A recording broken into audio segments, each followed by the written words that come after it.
तो बहुत दिनों से ना एक सब्सक्राइबर का डिमांड था कि आप ट्रेस लेचेज केक बनाइए, और मैं बना नहीं पा रही। मैं सोच रही थी कि आज बना लेती हूँ, लेकिन मैं फिर दूसरी रेसिपी बना रही थी। ऐसे ऐसे करते करते ना महीने बीत गए, लेकिन मैं बना नहीं पाई। लेकिन फाइनली आज मैंने बनाया है, और सच में ये काफ़ी ज़्यादा टेस्टी होता है। तो आपको तो एक बार इसे ज़रूर से ट्राई करना चाहिए।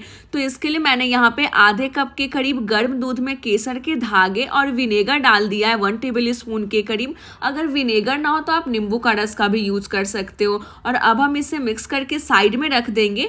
और तब तक हम क्या करेंगे, एक मोटे तले का बर्तन ले लेंगे। मैंने कढ़ाई लिया है। अब हम इसमें नमक डालकर फैला देंगे और स्टैंड डालेंगे, और ऊपर से कोई भी प्लेट वगैरह डालकर इसे ढककर गर्म होने के लिए छोड़ देंगे। तब तक हम क्या करेंगे, अपने दूध की तरफ चलते हैं। और थोड़ी देर बाद आप देखेंगे ना कि दूध हल्का कडल हो गया है। तो अब हम क्या करेंगे, इसमें ऐड करेंगे 1/4 कप के करीब रिफाइंड ऑयल। आप यहाँ पे कोई स्ट्रॉन्ग फ्लेवर का तेल मत डालिएगा। 1/3 कप के करीब दही, 1/2 कप के करीब पीसी हुई चीनी, और 1/2 टेबल स्पून के करीब इलायची पाउडर। और इन सभी चीज़ों को अच्छी तरीके से मिक्स कर लेंगे। और मिक्स करने के बाद अब हम इस बोल के ऊपर डालेंगे छन्नी, और इसमें डालेंगे 1 कप और 2 टेबल स्पून के करीब मैदा। और अब हम इसके ऊपर से डाल देंगे 1 टेबल स्पून के करीब बेकिंग पाउडर, 1/4 टेबल स्पून के करीब बेकिंग सोडा, और 1 पिंच के करीब नमक डालकर इसे अच्छी तरीके से छान लेंगे। और छानने के बाद हल्के हाथों से इसे मिक्स कर लेंगे। और मिक्स करने के बाद आप देखेंगे ना कि काफ़ी ज़्यादा गाढ़ा है। तो मैंने यहाँ पे थोड़ा सा दूध और ऐड किया है। अगर आपको लगे कि नहीं, हमारा जो बैटर का कंसिस्टेंसी है वो परफेक्ट है, तो आप दूध ऐड नहीं कर सकते हो।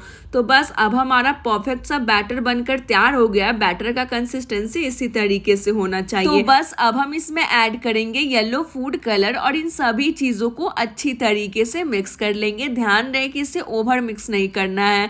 तो अब हम इस बैटर को साइड में रखते हैं। अब हम क्या करेंगे, कोई भी बेकिंग टिन वगैरह को इस तरीके से तेल से ग्रीस कर लेंगे। आपको यहाँ पे बेकिंग पेपर वगैरह का यूज़ करने का कोई भी ज़रूरत नहीं है।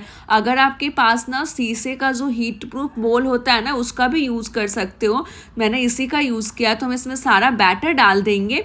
और अब हम क्या करेंगे, अपने कढ़ाई की तरफ चलते हैं। तो कढ़ाई एकदम गर्म है, तो हम सावधानीपूर्वक उसे हटा लेंगे और केक वाले टीन को डाल देंगे, और इसे ढककर 40 to 45 मिनट्स के लिए लो टू मीडियम फ्लेम पे बेक होने देंगे। तब तक हम क्या करेंगे, एक बोल में डालेंगे एकदम गर्म दूध, और इसमें डालेंगे केसर के कुछ धागे और इलायची पाउडर, और इन सभी चीज़ों को अच्छी तरीके से मिक्स कर लेंगे। और इसे 10 से 15 मिनट के लिए छोड़ देंगे। और थोड़ी देर बाद आप देखेंगे ना कि दूध का कलर हल्का सा येलोइश हो गया है। तो अब हम इसमें 1/2 कप के करीब अमूल का जो फ्रेश क्रीम आता है ना, मैंने वो डाला है। और 1/2 कप के करीब ही कंडेंस मिल्क डाल देंगे, और इन सभी चीज़ों को अच्छी तरीके से मिक्स कर लेंगे।